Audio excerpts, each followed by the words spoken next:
professional boxing talagang nag-crossover na rin ang anak ni Pacman na si Eman Bacosa Pacquiao sa mundo ng showbiz. Pero paglilinaw ng batang boksingero, boxing ang kanyang top priority. Yan at iba pang revelation ni Eman sa showbiz report na ito. Pacquiao is Manny Pacquiao. Eman Bacosa Pacquiao is Eman Bacosa Pacquiao. Sumabak man sa mundo ng showbiz, nananatiling boxing ang number one priority ng anak ni pambansang kamao Manny Pacquiao na si Eman, na pangarap daw maging isang world champion.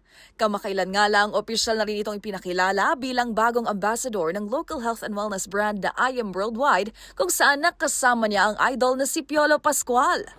Na-advisean niya naman ako na huwag akong kabahan. Enjoy ko lang yung mga moments na ganito. Nakilala nga rin ang 22 anyos na boksingero dahil sa kanyang mga dance video sa social media. At revelation ni Eman, isang linggo bago ang laban, abay wala raw munang cellphone. Unang-una is social media. 1 week before the fight, wala na akong phone. So, ganun. Dapat wala kang masyadong distraction. Siyempre, mag-chat yung mga friends mo or mga ganito, ganyan. So, dapat always fresh yung mind mo. Hindi ka masyado sa social media pag may fight na.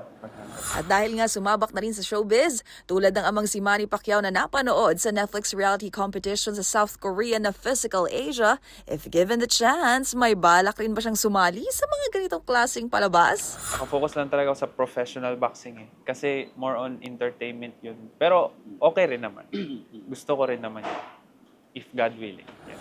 Maugunita na nito lang Pebrero, tinalo ni Eman Bacosa Pacquiao ang isang Indonesian boxer via technical knockout sa laban na ginanap sa Tagbilaran City sa Bohol. At matapos niyan, bagamat naging matipid pagdating sa iba pang detalye, ayon kay Eman, may nakaamba na rin daw siyang laban this year.